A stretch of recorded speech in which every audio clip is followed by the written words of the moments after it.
locale. Some of us have just been fortunate enough that we've got really great weather. Welcome, Jamie from Tennessee. And as we get going, we are going to, like I said, get started here in just a minute or so. But take a moment if you want and let us know who you are and where you're from. And we'll get started briefly. We have, I think, a good number of the people that are planning on attending. We're hoping that Carrie Martin, our moderator, will be able to join us here at the start. She is teaching a class in records management, and so she is making a quick change from records management to this, so she may have to join us a little bit later, but we'll give her another minute just to make sure she has a chance to get on.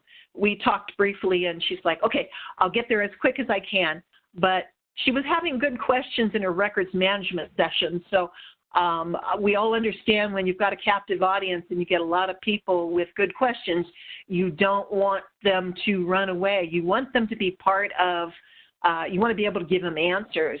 Welcome, Janine from Indiana Archives. Let us know what your weather like is where you are. We've been lucky enough to have some really great weather in a lot of places. So you know what? I think we'll go ahead and get started only because we want to give Lori as much time as possible on her presentation. So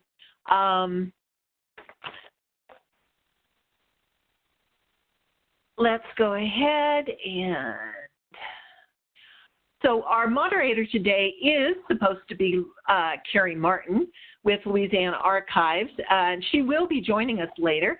And then our speaker is Lori Foley with the Heritage Emergency National Task Force of FEMA.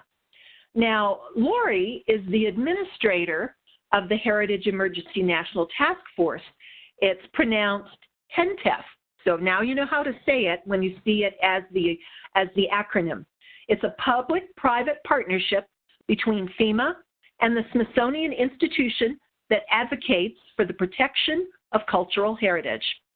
Following major disasters, she works with HENTF members to guide and advise cultural institutions to ensure that they receive the assistance they need to respond to and recover from disasters.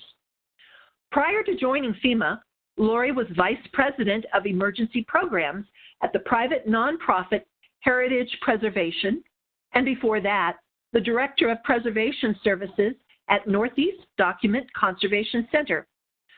She is a member of and advisor to numerous statewide cultural heritage emergency networks. And even though she teleworks to FEMA headquarters from her home outside Boston, she wants you to know she does indeed shower and get dressed every morning before breakfast.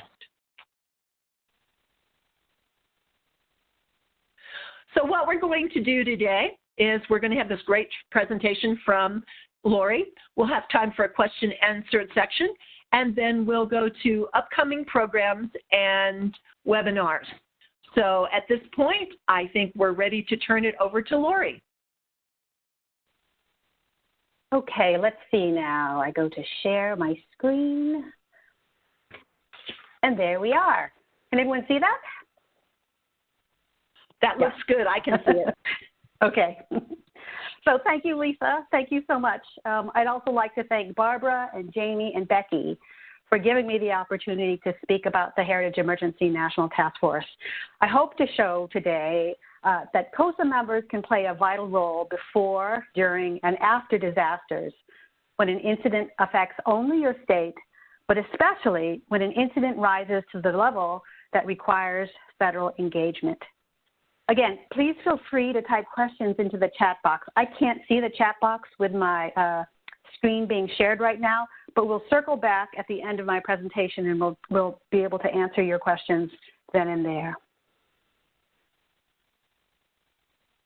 All righty, now let's see what happened to my advance. Here we are. As you're well aware, we're seeing and often experiencing events that are increasing in intensity and frequency. The Colorado wildfires in Colorado Springs in 2013, the wildfires in 2018, and of course the devastating wildfires in California, the Woolsey Fire, the Hill Fire, the Camp Fire, to name just a few. On July 31st, 2016, historic Main Street in Ellicott City, Maryland, suffered tremendous damage from severe flooding. Then, nearly 2 years later, with recovery efforts beginning to wind down, Ellicott City was again ravaged by flooding on May 27th, 2018. But it's not just natural disasters that seem to be, in the immortal words of Yogi Berra, deja vu all over again. On May 23rd, 2014, a huge fire ripped through the historically famous Macintosh building at the Glasgow School of Art. The renowned library was destroyed. Archival materials were water damaged, but were air and freeze-dried. Fortunately, no casualties were reported. And then, on June 15 last year, nearly 4 years to the day, a blaze tore through the Macintosh building once again. Work had been proceeding apace on the 25 million pound restoration of the building when the second fire struck. A repair cost of 100 million pounds was floated, and some said it's worth it to restore this iconic building again. And others have said, enough already. In areas rich in cultural heritage that are struck again and again by natural disasters, that same conversation is being held. How far do we go to preserve cultural heritage? That is a question that emergency managers don't usually address. So it's incumbent upon all of us in the cultural community to be vocal about the importance of cultural heritage. Emergency managers collectively do three things, and they've been doing them for decades. First, they establish some sort of unified coordination in a command and control construct. Second, they acquire, maintain, and communicate situational awareness. They talk about what the situation is on the ground, what the conditions are, what the capabilities are. Third, they provide resources to address the needs established from those situation awareness discussions. It could be a local jurisdiction providing resources to its own citizens. It could be through mutual aid from the county next door, or from a neighboring state through emergency management assistance compacts. Or when a state does not have the resources to address an incident, it will turn to the federal government to provide those resources. Cultural resources are rarely, if ever, on emergency managers' radar screen. So when I speak at emergency manager gatherings, I usually start with an explanation of cultural resources. Our cultural resources are a link not only to our past, but also to the present and future.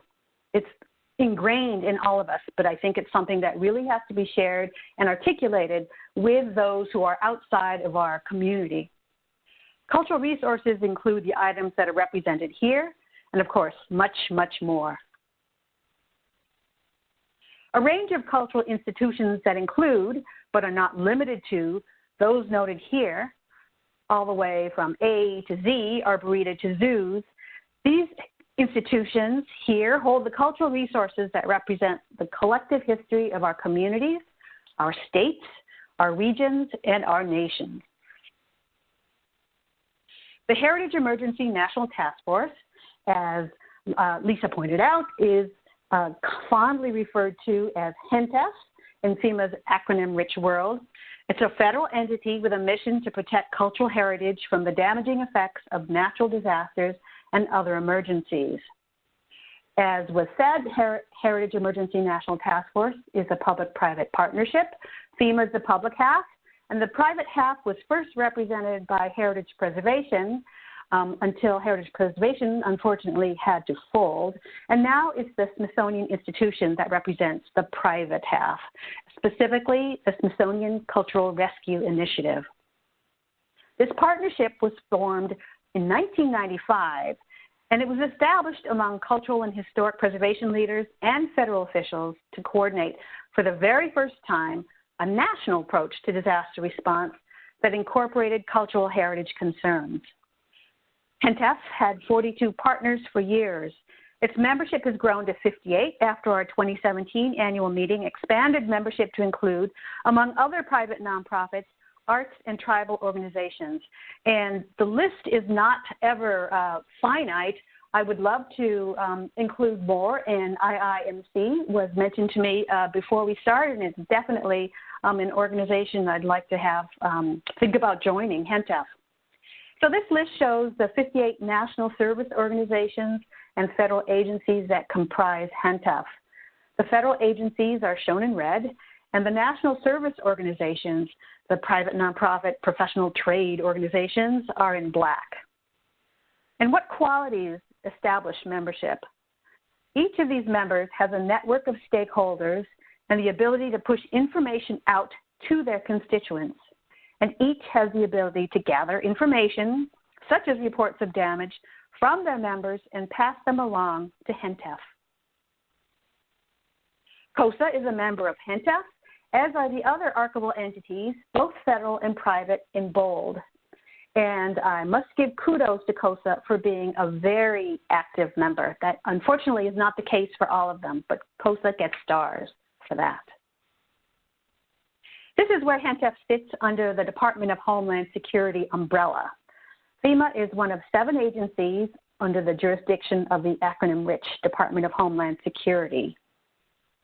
In May of last year, a new resilience organization consolidated FEMA's preparedness programs and grants, insurance, mitigation, and continuity programs. So under this new organization falls the existing FEMA, Federal Insurance and Mitigation Administration. OEHP, the Office of Environmental Planning and Historic Preservation, is the only office among 4 directorates under FEMA. And if you can tell me what happened to the first P in that acronym, I'll give you a prize, because it's known as EHP or OEHP, but there are actually 2 P's in there. Readiness is one of the 3 branches in OEHP, and nestled within the readiness branch is HENTF. When I say we, when I speak about HENTF, I'm using the royal we. I'm the only one in FEMA with any kind of HENTF responsibilities in my title, which is why I'm so grateful that the Smithsonian stepped up to the plate to co-sponsor HENTF with FEMA. I've included this graphic to show you the distinction, though it's somewhat blurred, between response and recovery. Response comprises the actions undertaken immediately after an incident. It can run from days to weeks to months. Recovery, on the other hand, is much longer and much more challenging. It's a much more challenging phase of the emergency management cycle, and here you can see that it overlaps with response. It can run from weeks to months to years and even to decades. So the more preparation that can be done to mitigate some of the damage that will result from the impact of a disaster, the shorter your recovery time and the more effective your response activities will be. The 2 national planning frameworks noted at the top, the National Response Framework and the National Disaster Recovery Framework, illustrate the phases of the emergency management cycle that each framework addresses. HENTF has a formal role under the National Response Framework. HENTF supports Emergency Support Function 11, the Agriculture and Natural Resources Annex. The word cultural, as you know, doesn't appear in the Annex title at all, which is one of the reasons, I think, why cultural resources don't automatically appear on the radar of emergency managers. HENTF works closely with the Department of the Interior's Office of Environmental Policy and Compliance, and their charge is the protection of natural and cultural resources and historic properties. And so that's the thin line, but very important line, that connects us to this National Response Framework. So let me give you an example of how HENTF supports ESF 11. When there's advance warning of an approaching event, such as a hurricane, I send out a heads-up email to the entities that are listed here. And so following Florence and Michael, and Lane and Olivia and Lankut, Hurricane preparedness tips are disseminated through various channels to cultural institutions. The email that I send out also advises cultural stewards to monitor the event closely and reminds them about HENTF's resources, which include those of its members. So let me just touch briefly on each of these bullets. So the HENTF members, those are the 58 federal and private nonprofit entities. So they all get this email, and then with a desire, with a notice to please pass this along to your constituents in the state or regions that are in the impact area. I have to keep FEMA's regional environmental officers informed of what's happening. I can't be straying out of my lane, as is a common term in FEMA, so I need to make sure that they know what I'm doing. Certainly, I reach out to the state cultural agencies. I reach out to the State Emergency Management Agency, as well as the state archives, museum, library associations, if states have all three or one or two of them. I also reach out to regional archives and museum associations. And so some of the people who will be getting this might be getting this multiple times, depending on whether they're in a regional association where they'll be getting one, for instance, from Nebraska, and then one from in Iowa. So apologies to those of you who might represent regional entities. I also send it out to the regional conservation and preservation centers that are around the country. The Northeast Document Conservation Center, where I worked, is one of those regional conservation centers. And then the last bullet, local or state cultural heritage emergency networks. I can't underscore enough the value of a state cultural heritage emergency network, and I'm going to talk about them in a little bit. Local networks, such as the Alliance for Response Networks, which I'll also point to later on, are also really valuable in response and recovery efforts because, as emergency managers are wont to say, all disasters are local. I do want to note the state cultural agencies would include the usual suspects, the state library, the state archives, state museum, if there is a state museum, the State Arts Council, State Humanities Council, the State Historic Preservation Office, and even state parks. They all are responsible for cultural and historic resources. This is an example of how HENTF coordinates the collection and sharing of relevant impact information, in this case, North Carolina. There's a huge challenge in compiling such a spreadsheet.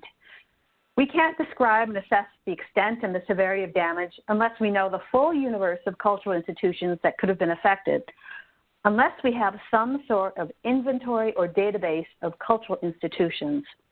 So, as Gayla knows, in Nebraska, I will ask state cultural agencies to share their lists from their respective sectors, and I ask HENTF members to share contact information of their constituents in the impacted state or states.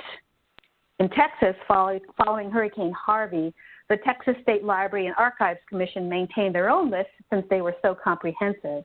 But they were also very engaged in a very collaborative effort on the part of Texas state agencies to identify impacted cultural institutions, share that information with HENTF, push HENTF information out to their constituents, and direct impacted libraries and archives to federal resources. I'm currently coordinating the collection of these lists in Nebraska, and I am so delighted to be working with the Nebraska state agencies because they are used to collaborating with each other, which isn't always the case in every state that I work with. Iowa is up next very soon, as soon as I can turn my attention to Iowa. So back to North Carolina. North Carolina has a state-based cultural resources emergency network called CREST, Cultural Resources Emergency Support Team.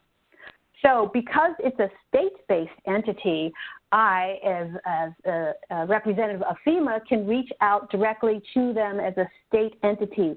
And it becomes a little more difficult if it's a loosely organized collaboration or organization of all volunteer entities. But nevertheless, I will still reach out to any entities that exist so I can help them coordinate any kind of response and recovery activities. At all federal disasters, FEMA supports the state. So in North Carolina, I work very closely with CREST. HENTF helped identify institutions, so CREST could then reach out to these institutions with boots on the ground. And this included government offices from the local up to the state level. I do also want to note that HENTF does not have to wait for a federal disaster declaration to be activated.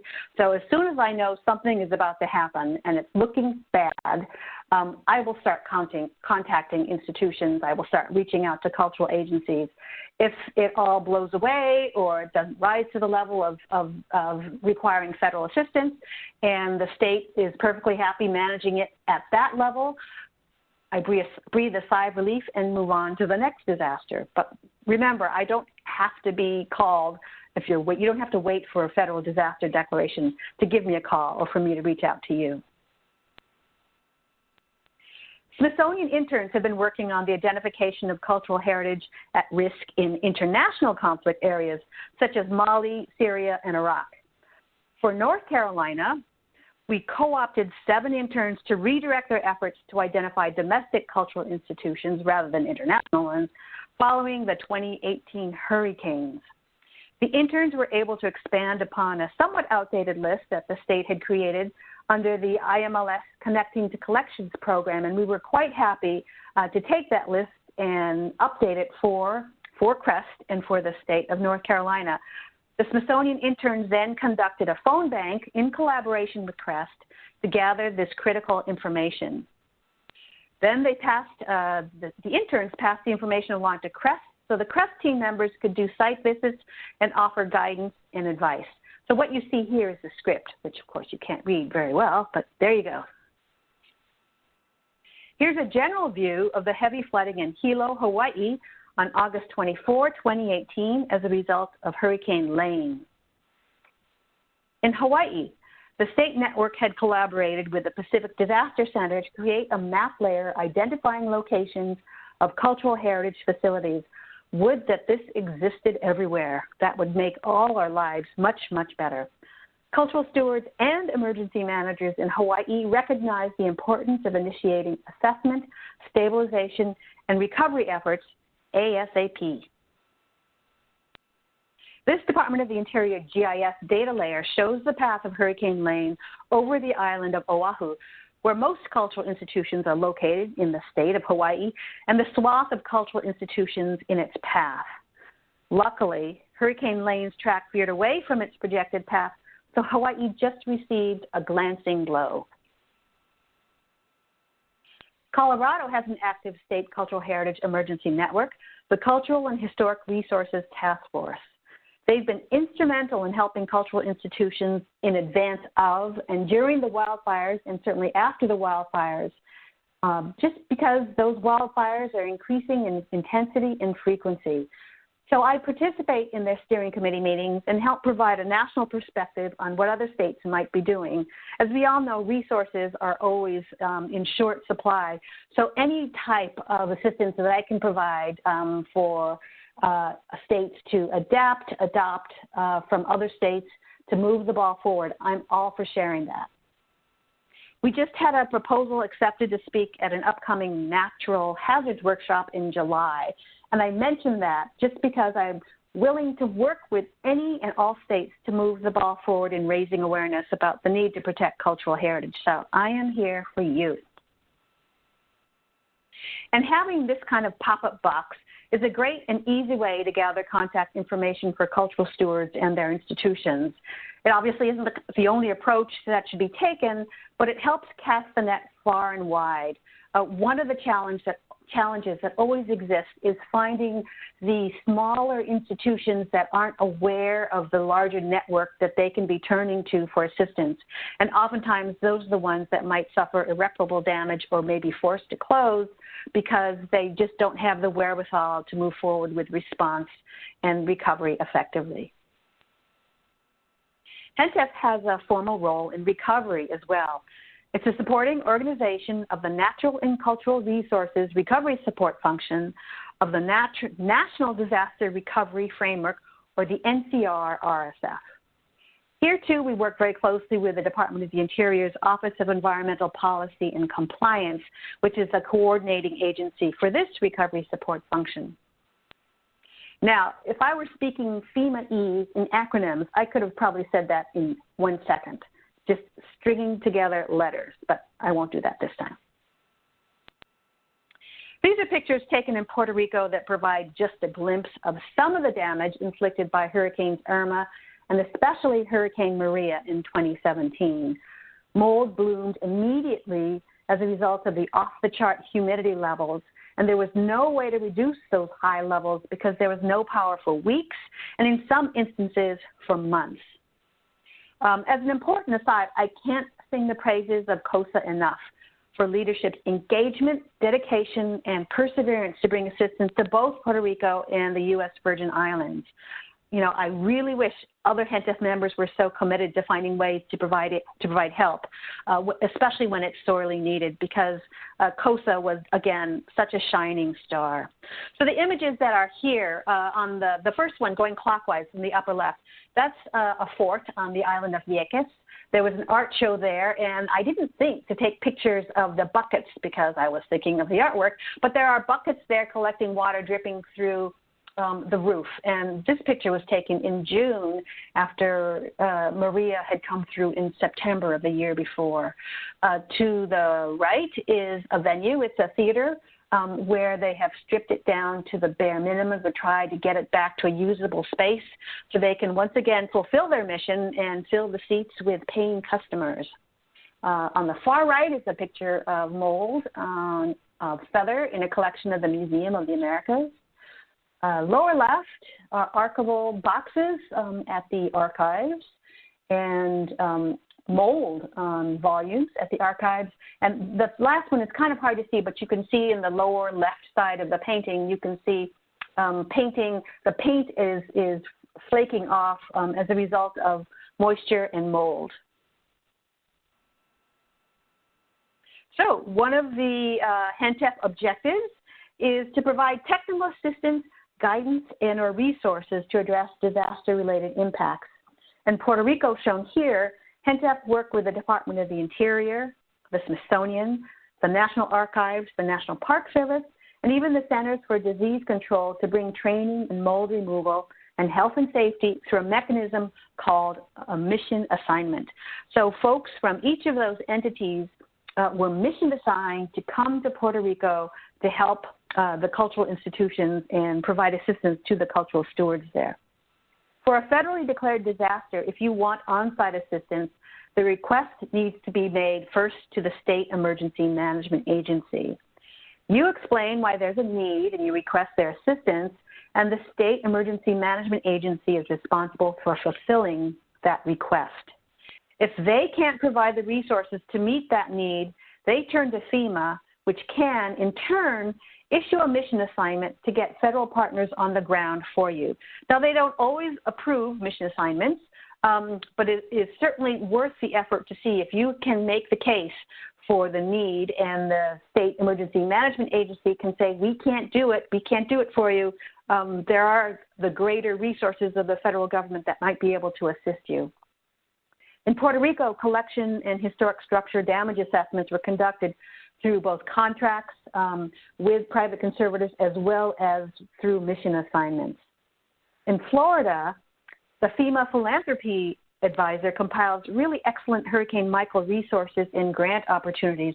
So I can direct cultural institutions to this resource portal. And this is another avenue to bring assistance to cultural institutions if they were not able to secure federal disaster aid through a program called Public Assistance, which I'll talk about a little later.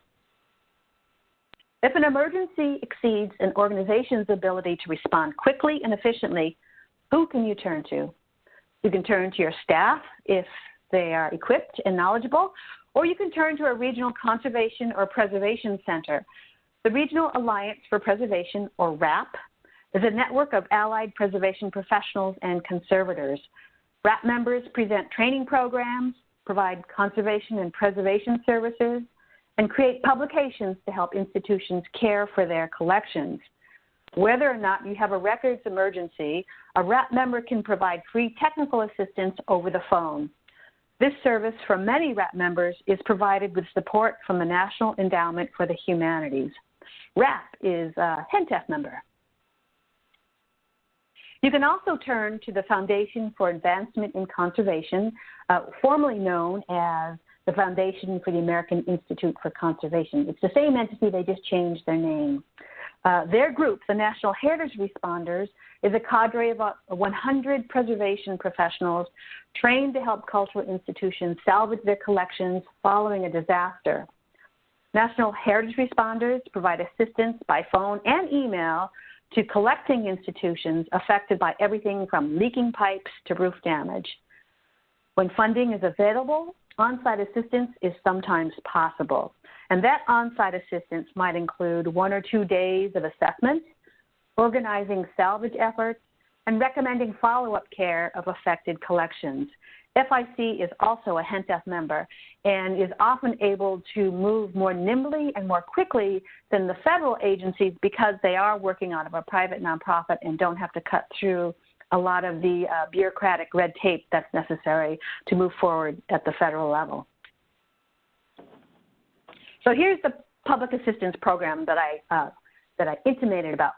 So public assistance is the program by which governmental cultural institutions and eligible private nonprofits can receive federal disaster assistance.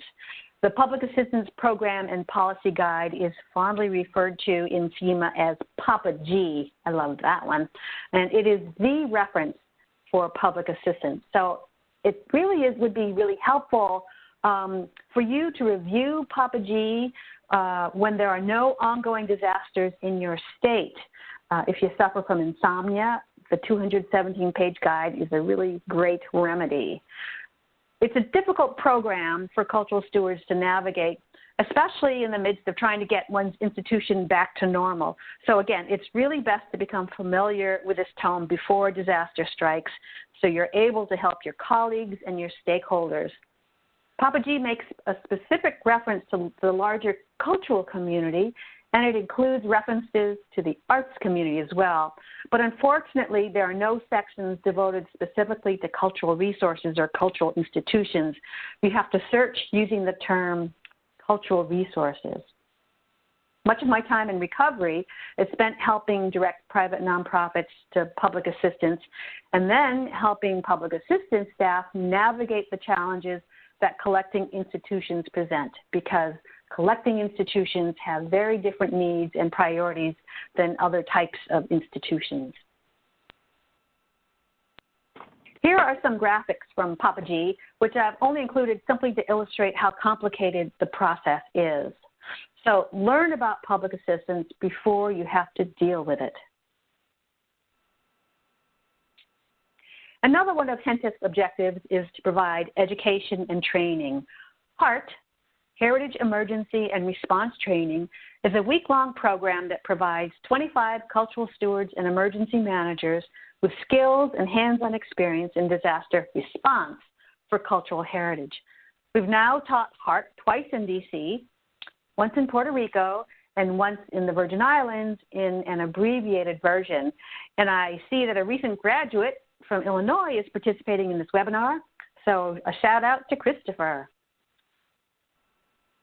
These are photos taken from the HEART program in Puerto Rico and the Virgin Islands.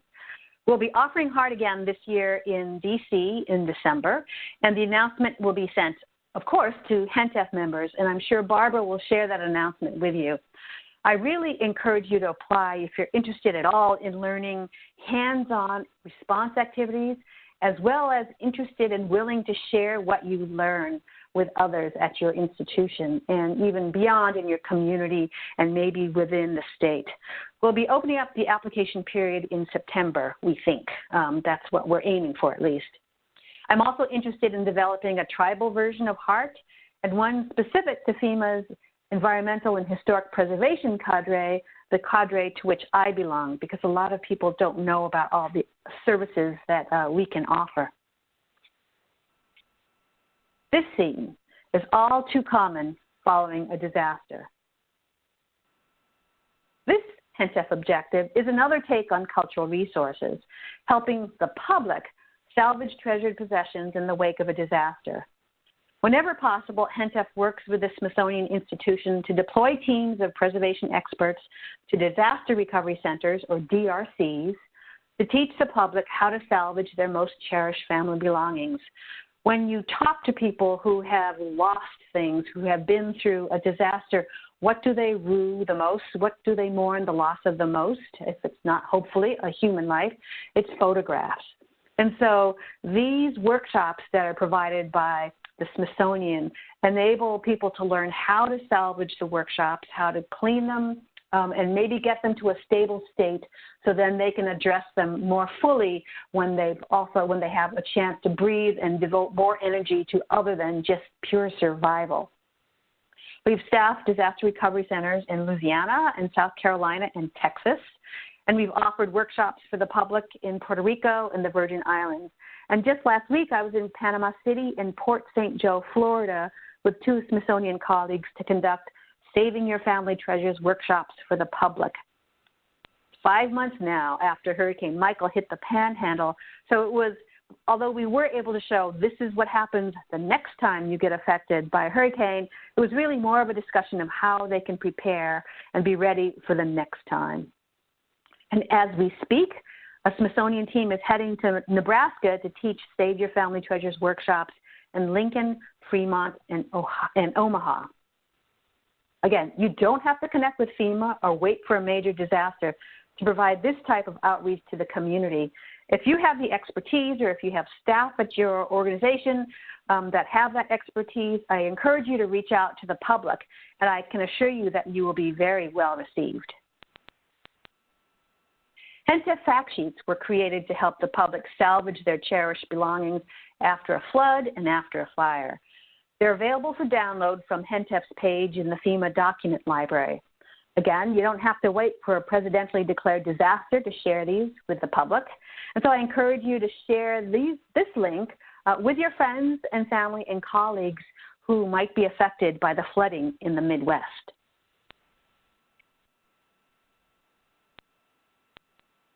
Here's HENTF's URL on the Smithsonian's website.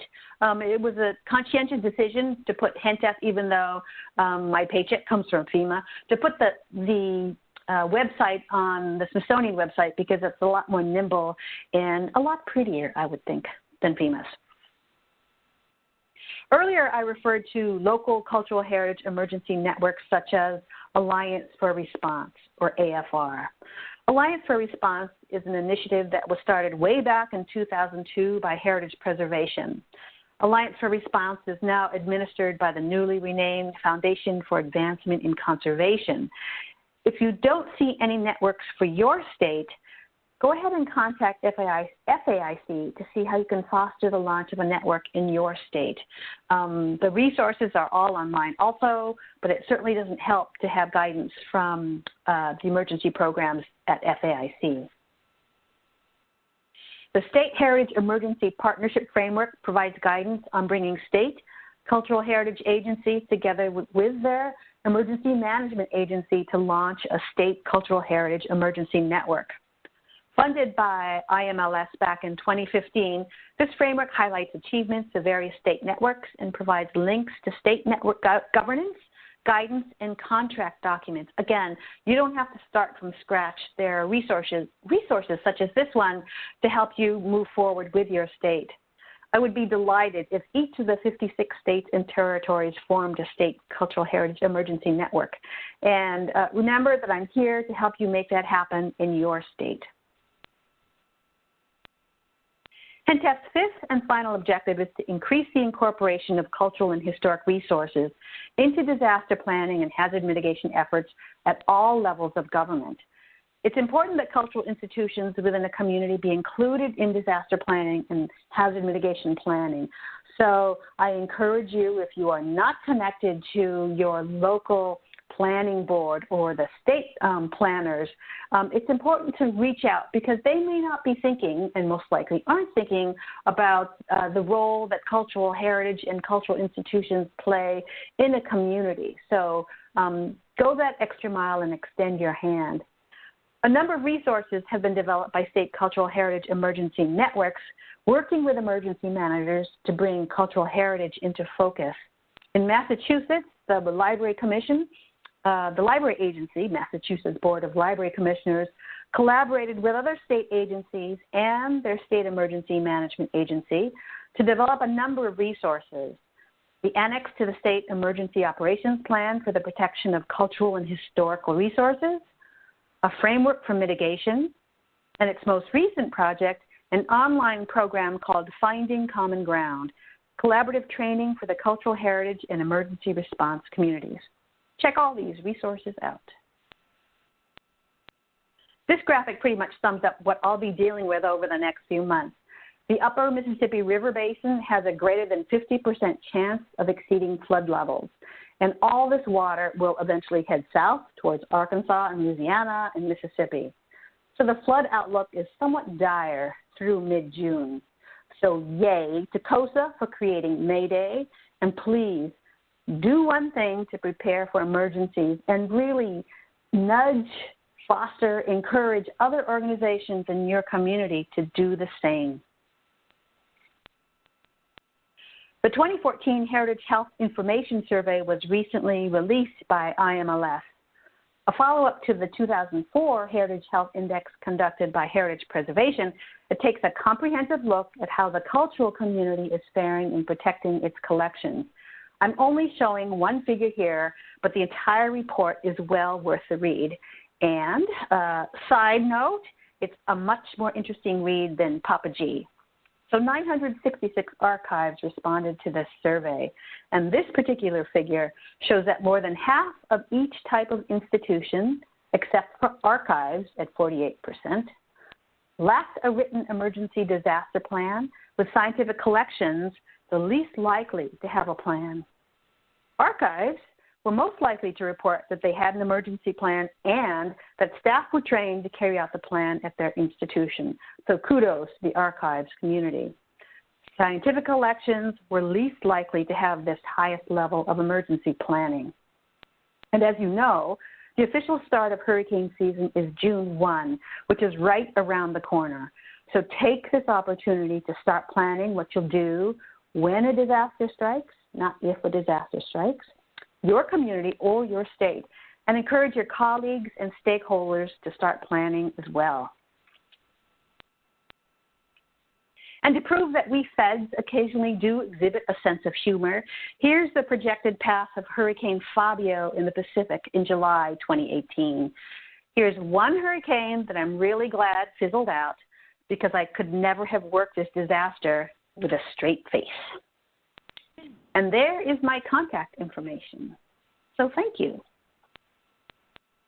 And I am going to bow out after I've shared the screen. Take a picture of it. You can always find me.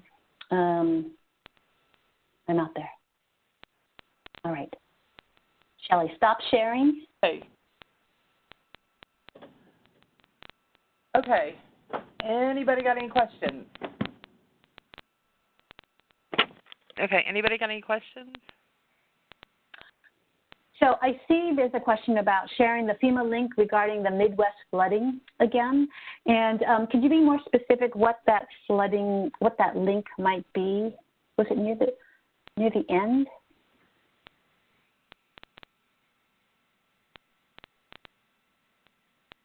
I subscribe to something at FEMA called the Daily Operations Brief. So that's the one where I got the graphic of the map of the United States in gold and purple and red.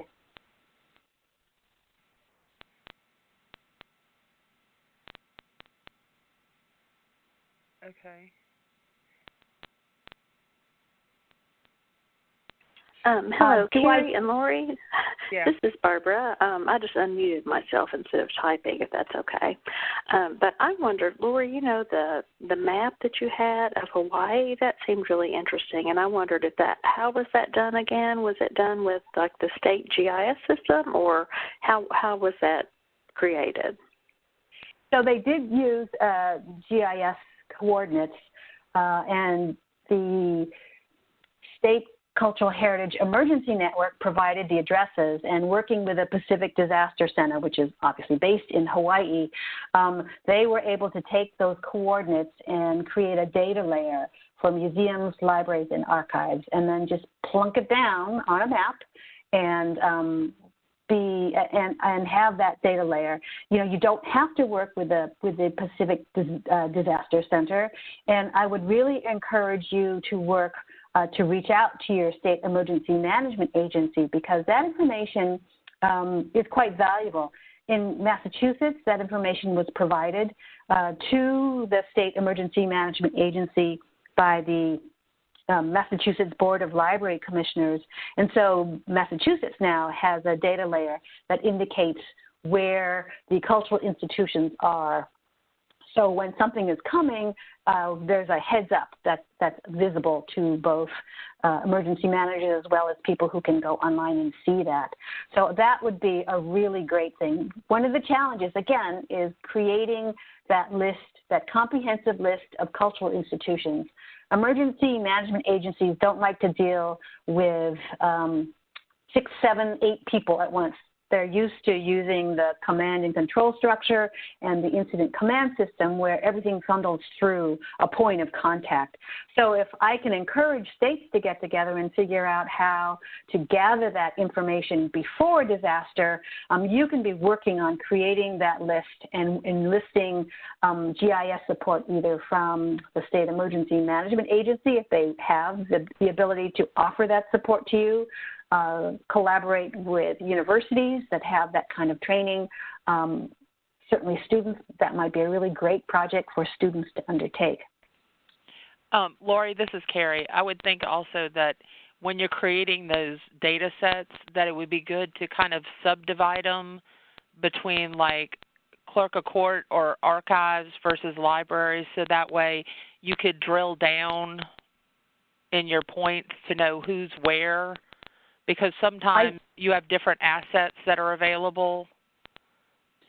Excellent. And Carrie, maybe you can send me offline how you see a way to, because I'm not an archivist, how to break that down to make it most useful.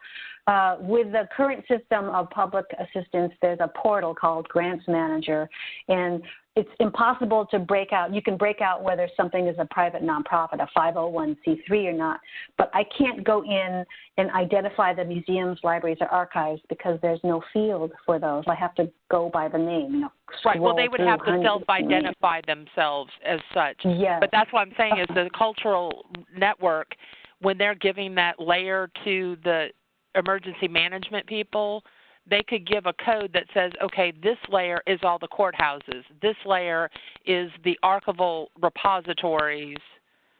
That this one is all the university archives. This one is the, libraries. This one is the, genealogical societies. Mm-hmm. So you kind of know kind of who has what resources. We haven't quite gotten to that level yet, but we are working towards that. We've been talking about it, trying to do that, because the problem is that you get somebody that wants to do something and they don't want every little, because some of these things are at people's houses. Right. And it's kind of like, okay, there's a difference between a governmental building and somebody's, backyard. Right. Except when the water hits it, it really doesn't care. But yes, I remember that was a challenge when I was down there, and the Daughters of the American Revolution, which is a 501c3, but because there was no bricks and mortar facility that served as their place of business. No, none of them do. They all operate out of people's houses. Yeah. So that's when trying to figure out other ways to assist them sooner rather than later would be helpful. Well, maybe offline you and I can talk to figure out how to break it down to fields that would be appropriate for that kind of categorization. Right. The other question I had is, so when you said about the handouts that y'all did for that FEMA has made for helping the public salvage photos and all that stuff, that is freely available that we can link and put on our websites? Correct. Okay. Go for it. We're in the process of updating before the hurricane season. Ah, great. Yes, that would be wonderful. Or the level. That's what when I said just say no, I meant the river coming this way, because we don't want any more fun. We've had enough. Thank you. Carrie, this is Barbara. Did you see the other questions that are in the chat box? The only ones I saw was they asked if the HEART training would be offered outside of D.C. at any point. Yes. So here we are having that conversation. We meaning I'm not just talking to myself, but I'm talking the Smithsonian Cultural Rescue Initiative. As you might have noticed in the slide, funding was provided by the Mellon Foundation as well as the National Endowment for the Humanities.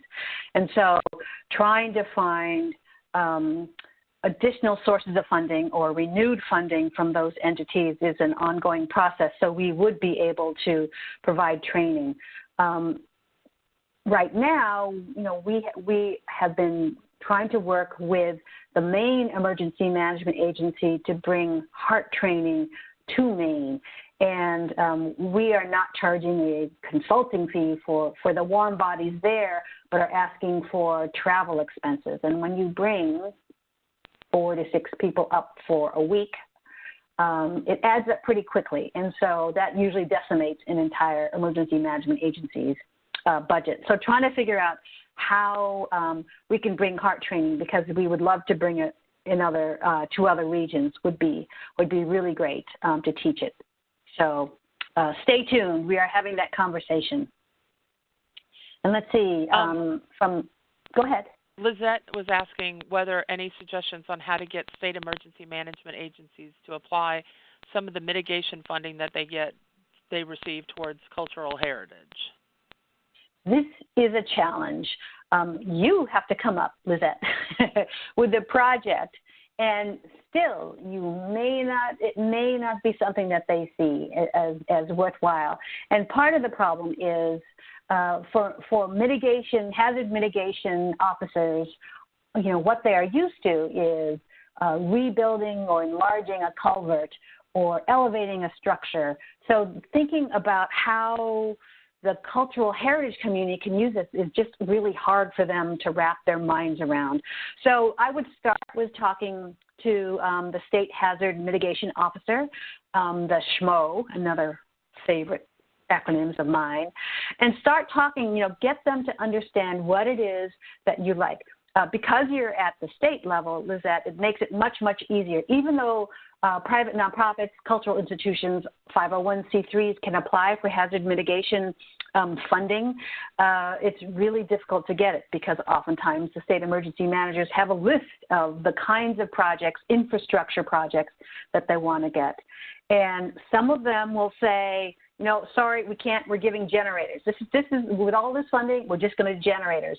But if you can start with a proposal and help work with them to get them to understand the importance of having some kind of mitigation measures implemented, whether it's a planning project to get to incorporate cultural resource, to incorporate cultural institutions into the hazard mitigation plan, with additional educational training to help the cultural institutions know to come to this planning process at the local level, and for the state to work with cultural institutions to incorporate it into their state proposal. Those are the kinds of things that are considered. And if it's not funded, they might hold on to it.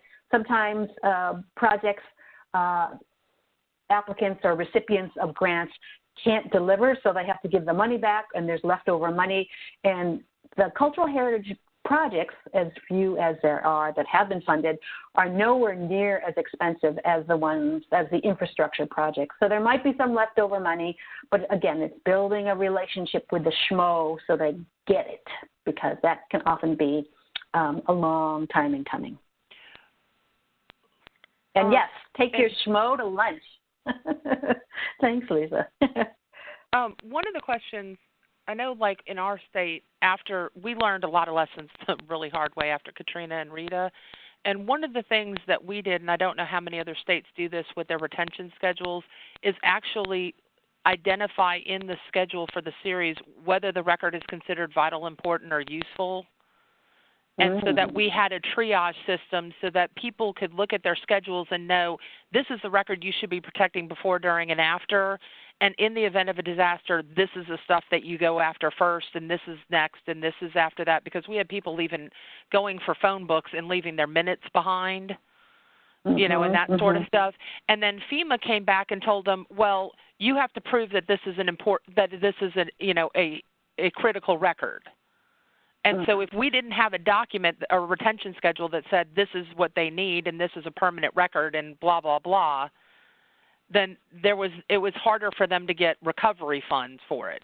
And so that may be one of the ways that maybe for mitigation that you could, that you're making sure that the records are tied into the continuity plan and not just mitigation, that you're also in the continuity aspect of it. I was told by someone at FEMA once that if you want to apply for mitigation funding, to put the word mitigation in practically every other sentence. So you have to focus. So getting institutions to provide training to develop disaster planning, and then to do some exercises, that doesn't count as mitigation. I see it as mitigation, but mitigation officers don't. That's preparedness. So that's something that they would not fund. I believe there's more funding for preparedness activities. What is it called? Emergency Preparedness, Emergency Management Preparedness Grants. I believe there's more funding, but then again, it's really difficult for cultural heritage institutions to crack that nut because that usually goes towards salaries and equipment and machinery. So take your state mitigation officer to lunch. There you go. Any other questions? Well, here's hoping for a disaster-free year. Oh, boy, would that be great. Wouldn't that be nice? But probably won't happen. It would be. Too late now. Yeah. Well, seeing nothing. And then, Carrie, this is Barbara. We can pass it over to Lisa for a few announcements. That will be fabulous. And if you guys just hang with us a couple of minutes, we won't go too much over 4 o'clock or at the top of the hour. I promise. There you go.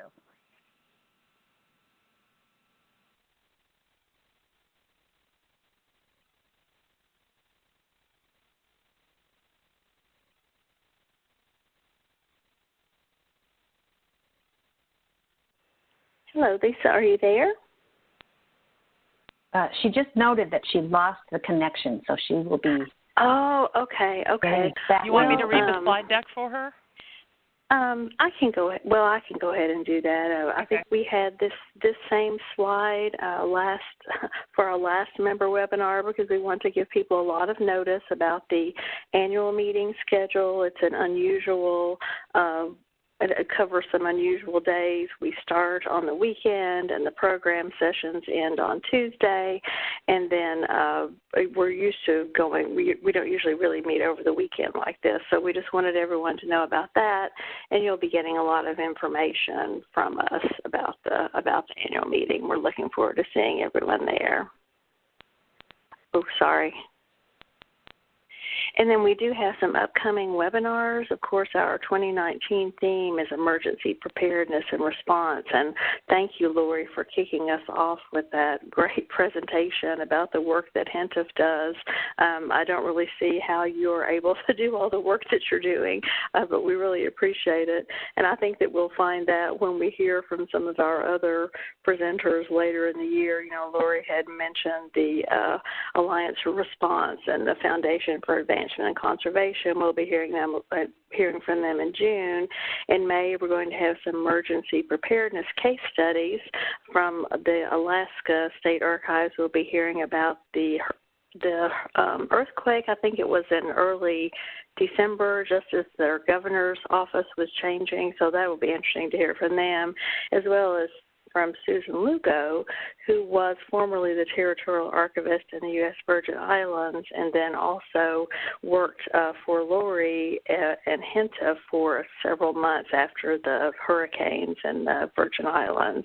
But next up is our Advocacy for Archives annual advocacy webinar, where our CoSA Advocacy Committee sort of has an update for all of our members about the activities that we're undertaking for the year. And then we also have webinars from our State Electronic Records Initiative. We're going to have a blockchain webinar next week with Nick Canizzo of the Vermont State Archives and Records Administration. Vermont's been a leader in looking at blockchain use for archives and records management. So you'll be interested in that too. And we have a couple of other series webinars that are coming up. We won't keep you, we'll make you listen to what's coming up in May, but you can always register on the CoSA website for any of our webinars.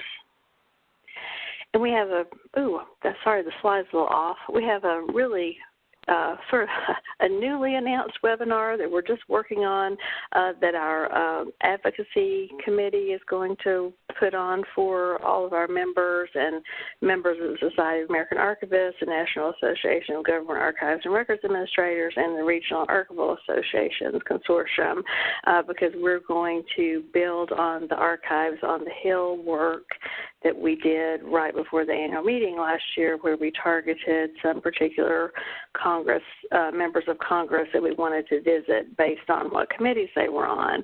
And now we're going to encourage people and do some training about how to do these visits when your congressperson is in his or her home district, so that you can go and visit and advocate for archives based on you don't have to go to D.C. You can just go to their local office. And Sarah Kuntz from North Carolina and Jim Corden, that retired from Indiana, are going to present this webinar for us and give us some information on visiting our district offices. And we'll have actually the registration information will be coming out pretty soon. We just recently, Sarah and Jim and I visited a couple of offices in D.C., and things actually look fairly good for some of the programs that we advocate for, even though many of them were zero budgeted in the president's budget. But most of the staff members that we met with at Congress were fairly interested. So you'll want to come to this webinar because everybody can be an advocate, and you don't necessarily have to commit to going to an office to just come to the webinar and learn how to do it. And you don't necessarily have to say you're going to go visit. You might want to make a call or send an email to the member of Congress. So just get that on your calendar so you can think about attending with us in a couple of weeks. And then we have a lot of things coming up. Of course, many of us will see each other at the Best Practices Exchange, where we always learn so many things every year. And the Nagara Conference is coming up, as well as the CoSA SAA annual meeting. And we do want to thank our sponsors and funders, Ancestry, Family Search, Preservica, Apex, LibNova, Gaylord Archival, and Space Saver, as well as our federal funders, the NHPRC and the Institute of Museum and Library Services. And last but not least, you want to stay connected with us. You know, Laurie had a lot of information where you could connect with FEMA and with HENTF, and we'll make her presentation available on our YouTube channel, and you can link to all of her links through that, and as well as, it should be available on our website, and you can also connect with CoSA these many other ways. So please keep in touch that way with us. And almost on time, we really do appreciate you attending the webinar today, and we'd appreciate your feedback on any topics you'd like to see in the future or any suggestions that you have for us. But I know all of you, even though you're muted and you can't say this, I know you really appreciate Lori Foley for being with us here today, just because that was so much great information for us, Lori, and we appreciate the shout out for the little bit of work that CoSA has done to help you. So it's a big amount of work, so it's well worth the shout out. We're very pleased that I know you're in the middle of Nebraska recovery and getting ready for Iowa, and you have other things that you're preparing for hurricane season. So even an hour takes a lot of your time. So we appreciate you being here. So everyone, just take a few minutes to fill out the webinar evaluation. Let us know how things are going, and we will see you next month at the member webinar and at the advocacy webinar before that, and next week at the Siri blockchain webinar. Thanks for attending today.